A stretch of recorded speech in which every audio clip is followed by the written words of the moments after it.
Morning दोस्तों, आज हम लेके आए हैं राजस्थान ग्रामीण आजीविका विकास परिषद जयपुर स्वयं सहायता समूह का वार्षिक प्रतिवेदन।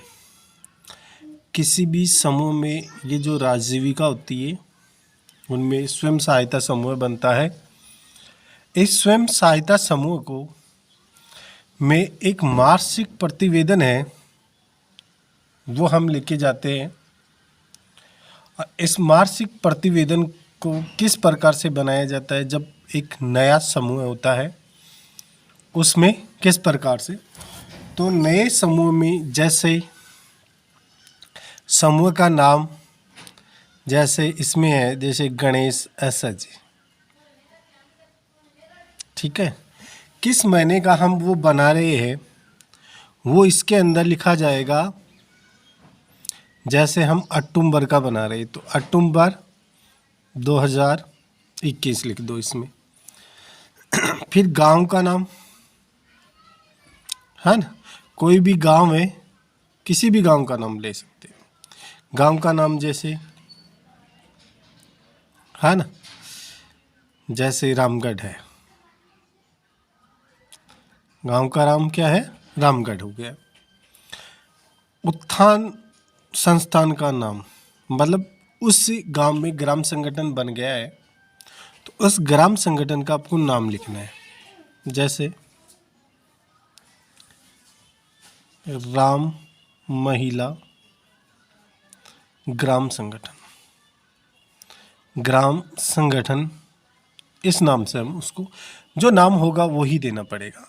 ब्लॉक, जैसे ब्लॉक कुछ भी हो सकता है, जो ब्लॉक हो, तहसील, जिसकी तहसील हो उसी तहसील का उसमें नाम लिखना है आपको, ठीक है। उसके बाद में आगे देखो क्या करना है आपको, समूह का गठन दिनांक। समूह की जो पहली मीटिंग होती है वो आप लिख सकते हो आप। जैसे इसको 2/4/2021 को ये समूह का गठन हुआ था। समूह की पहली जो मीटिंग होती है उसका गठन दिनांक, जो पहली मीटिंग में जो तारीख लगाई गई है वो तारीख यहाँ पर आप लगा दो। समूह में मतलब सदस्यों की संख्या, सदस्य कितने होते हैं उन सदस्यों का यहाँ पर विवरण दे दो। 10 है तो 10 दे दो, 15 है तो 15 दे दो, इस प्रकार से। शाखा किस बैंक में है, स्टेट बैंक में है तो उसका नाम लिख दो, या BRKG में है तो BRKGB लिख दो, ठीक है, BRKGB लिख दो। इस प्रकार से हमने ये डिटेल पढ़ दी। खाता नंबर नहीं लिखना है आपको, ठीक है। बैठक की क्रम संख्या, मतलब एक महीने से बैठक कर रहे हो या सप्ताह की कर रहे हो तो साप्ताहिक आ जाएगा। पुस्तक संचालक जो बीके का काम करता है, यहाँ पर जो इस पुस्तकों को मेंटेन करता है ग्रुप की, वो सारी चीज़ें इसके अंदर आ जाएगी। उसका जो मेंटेन करने वाला है उसका नाम कुछ भी लिख देना, जैसे सुमन है तो सुमन देवी ने इसका मेंटेन किया है उस ग्रुप को, उसका नाम है। सबसे पहले बैठक संख्या, अक्टूबर से पहले सितंबर आएगा। सितंबर माह तक मान लो 20 मीटिंग हो गई है। 20 मीटिंग में मान लो एक सदस्य की राशि 10 रुपये है। हम एक सदस्य से कितनी राशि ले रहे हैं, 10 ले रहे हैं। अब देखो एक सदस्य से 10 रुपये ले रहे हैं, ठीक है, तो 10 सदस्य है हमारे पास तो 100 रुपये हो गए। यदि आप 20 रुपये रखते हो तो एक सदस्य से आपने 20 रुपये लिए तो कितने हो गए, 200 रुपये। ये एक मीटिंग की बात है। यदि आप 10 लेते हो तो 100 हो जाएंगे, 20 लेते हो तो 200 हो जाएगी। ये आपके पहले मीटिंग की बात है, जितनी मीटिंग ये हो गई। अब आपकी यहाँ मीटिंग कितनी है भाई, 20 है। यदि आप 20 मीटिंग है तो 100 रुपये एक मीटिंग के ले रहे हो तो 20 के कितने हो गए भाई, 2000 रुपये। कितने हो गए, 2000 रुपये आपके पास में हो गए। किससे, इस 10 रुपये से। 20 रुपये से आप लेते हो तो एक मीटिंग के 200 रुपये हो गए, और कितनी मीटिंग हो गई हमारे पास में, 20 हो गई। तो 4,000 रुपये हो जाएगा। इस प्रकार से हम यहाँ लिखते, तो यहाँ हम कर देते हैं 2,000 रुपये, 10 रुपये के हिसाब से है हमारे पास। ठीक है। उपस्थितियों की संख्या, उपस्थिति कितनी है? अब उपस्थिति है, उपस्थितियों की संख्या कैसे करोगे? जैसे एक मीटिंग में 10 सदस्य उपस्थित होते हैं। एक मीटिंग करते हैं तो कितने सदस्य उपस्थित होते हैं? 10। 2 मीटिंग करोगे तो 20। तो यहाँ हमने 20 मीटिंग कर ली तो कितने सदस्य उपस्थित हुए? 200 सदस्य उपस्थित हुए। कितने सदस्य उपस्थित हुए? 200 सदस्य उपस्थित हुए। इस प्रकार से 200 सदस्य उपस्थित हुए तो बैठकों की यहाँ 200 उपस्थितियों की संख्या आ गई। उपस्थितियों की संख्या कितनी आ गई? 200। अब जैसे अक्टूबर माह है, अक्टूबर माह में कितनी मीटिंग हो गई? मान लो 4 मीटिंग हो गई। 4 मीटिंग हो गई तो एक मीटिंग में कितने रुपए आते हैं भाई? एक मीटिंग में हमारे पास में पैसे कितने आ रहे हैं? 100 रुपये एक मीटिंग में आ रहे हैं। तो 4 मीटिंग में कितने आए? 400 रुपये। कितने आ गए? 400 रुपये। 400 रुपये हमारे पास में आ गए। ठीक है, 400 रुपये आ गए। अब बैठक उपस्थितियों की संख्या क्या होगी? तो उपस्थितियों की संख्या, एक मीटिंग में 4 उपस्थित होते, 10 उपस्थित होते हैं। तो 4 मीटिंग में कितने उपस्थित हुए भाई? 40। तो ये 40 हो गए। ठीक है, इस प्रकार से। अब इसमें जोड़ दो, ये 24 मीटिंग हो गई, ये 2400 हो गए, ये कितनी हो गई? 240 हो गई। इस प्रकार से ये 10 का हिसाब है। अब आगे चलते हैं। आगे आता है हमारे पास में इसमें संस्था, किससे कितने रुपए में मिले हैं? यदि राजीविका से हमारा फर्स्ट, राजीविका से प्राप्त, यदि हमें शुरू में राजीविका से 15,000 रुपये पहला T1 हमें मिल चुका है तो उसको 15,000 रुपये यहाँ दर्शा दो। 15,000 रुपये 15,000 रुपये में मिल चुके, तो ये 15,000 यहाँ दर्शाना। अब आता है, ये सही है यहाँ तक। तो यदि आपको ग्राम संगठन से कुछ मिल चुका है तो वो इसमें लिख दो, नहीं मिला है तो रहने दो, कुछ नहीं। अब आगे चलते हैं। देखो आगे की बात आती है हमारे पास में। अब देखो सबसे पहले प्रारंभ शेष राशि। यदि हम नए समूह का MPR बना रहे हैं तो आपको क्या करना है? यहाँ तो होता है खर्चा, इसमें ब्याज, ब्याज दंड, हाँ, ब्याज आ जाए, दंड आ जाए, वो हमें इसमें लिखना है। इधर जो खर्चा हो गया वो लिखना है। जैसे 100 रुपये का खर्चा हो गया, हम 5 महीने का बना रहे हैं मान लो। तो अक्टूबर होता है 10वां महीना, 5वें महीने में चलते हैं। तो 5वें महीने में, है ना, 5वें महीने का हमारे पास में आएगा। तो 5वां महीना आएगा ना, उसमें देखते हैं हम। 5वें महीने में 100 रुपये का खर्चा हो गया हमारा। 6वें महीने में 0। 7वें महीने में कुछ खर्च नहीं हुआ, मान लो 50 रुपये खर्च हो गए। 8वें महीने में 40 रुपये। इस प्रकार से भी ये इस प्रकार से खर्चा आ गया। यदि ये भी आपको समझ में नहीं आ रहा है तो हम एक बढ़िया तरीका लेते हैं, आपके समूह का ही ले लेते हैं। जैसे समूह है हमारे पास में, जैसे ये है,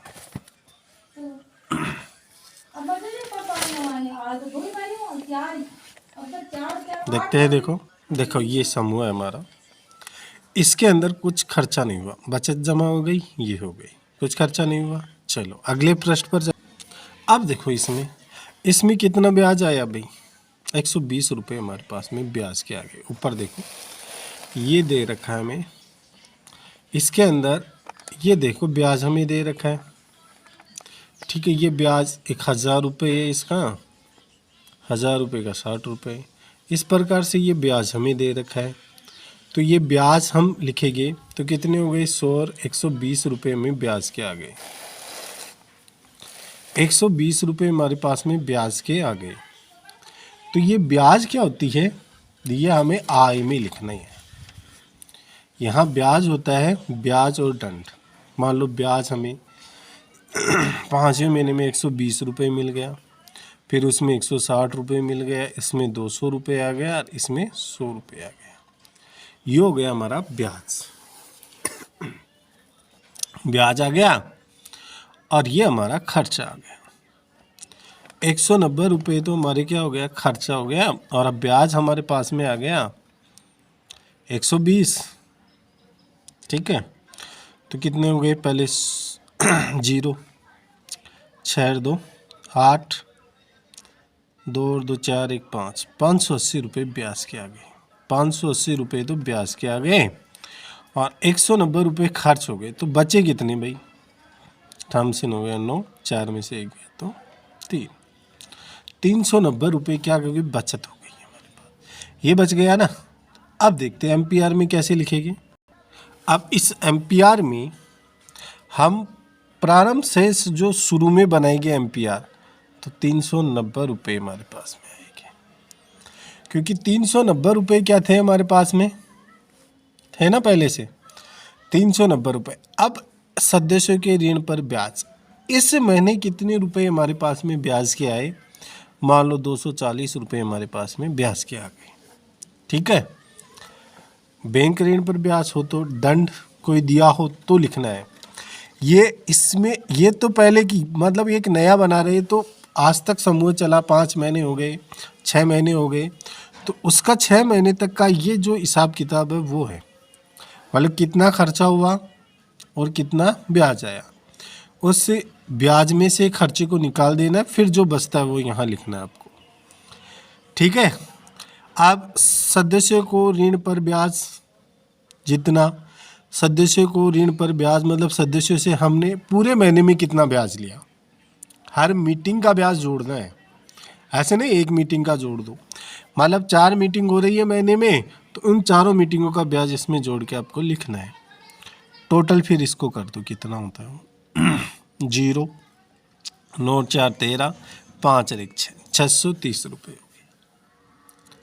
अब इसमें यदि आप ग्राम संगठन से पैसे ले रखे हो तो उसमें ब्याज जमा कराओगे, किस्त नहीं लिखोगे। यदि किस्त यहाँ पर लिखोगे, यदि इससे प्राप्त है तो वो आपको लिखना पड़ेगा। जैसे अंतिम शेष आ गया, अंतिम शेष, अंतिम शेष में आपने मान लो पुस्तक संचालन के 100 रुपये दे दिए, तो इसमें माइनस कर दो 100 रुपये, तो कितने बचेंगे 530। यार यहाँ ये बैलेंस हो जाएगा 630 का बैलेंस बराबर हो जाएगा। ये हो गया महीने के अंत में बैंक में कुल राशि। बैंक में कितने रुपए जमा है, मान लो 1000 रुपये जमा है हमारे, ठीक है, 1000 रुपये जमा है, ये आ गया। अब ये महीने के अंत में शेष राशि हाथ में, देखो हाथ में कौन सी राशि, देखो ये महीना हमारा एंड हो गया, उसकी लास्ट मीटिंग हो गई इस महीने की, तो उसका अंतिम शेष राशि वो यहाँ लिख दो, लिख देंगे तो यहाँ लिख दो भाई, अंतिम शेष राशि कितनी है वो लिखो, ठीक है, वो लिखेंगे अंतिम शेष तो अंतिम शेष राशि यहाँ आ जाएगी हमारे पास। महीने के अंत में शेष राशि हाथ में, हाथ में है ना, वही लिखनी है। जैसे 4035 थी उसमें, यह आ गया। यहाँ पर समूह के साइन पदाधिकारियों के साइन करने हैं यहाँ पर, ठीक है। इसमें समूह और पदाधिकारियों के साइन हो जाएंगे, यहाँ भी केवल पुस्तक संचालक के, ठीक है। सचिव या कोषाध्यक्ष जो भी होते हैं और अध्यक्ष होते हैं उसके साइन कर देते हैं। अब देखो पीछे वाला पीछे वाले कैसे, इसमें है देखो, इसमें सारे समूह के सदस्यों के नाम,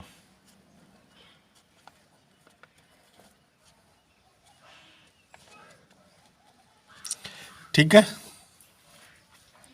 तो इसमें जितने भी समूह के सदस्य होते हैं उनके सबके नाम लिखने हैं आपको। जैसे सुमन, सरोज, मगनी और मंगली देवी, जो भी नाम है, ठीक है,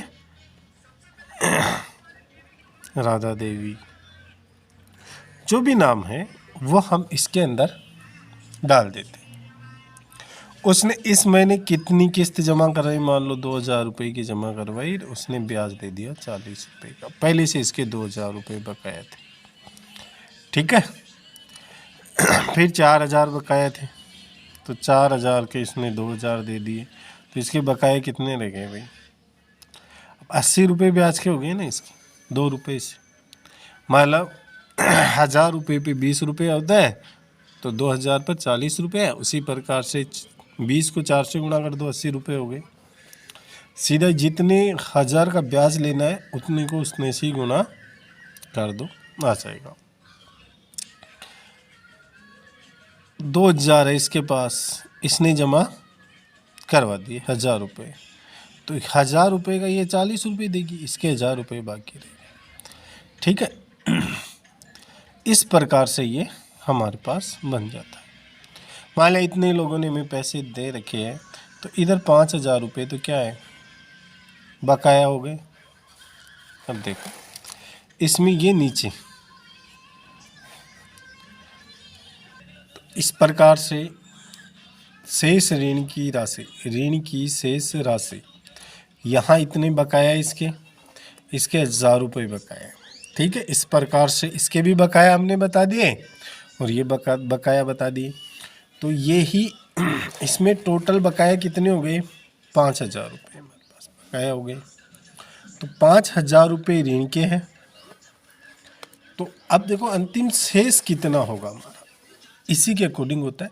अब देखो एम्पियर को चेक करना भाई ये सही है या गलत है, किस प्रकार से है। तो आपको सबसे पहले क्या देखना है, देखो आपको देखो इसको किस प्रकार से चेक करना है। जैसे इसके अंदर हमारे पास में बचत कितनी है, 2,400 रुपये, ठीक है, इसको जोड़ लो।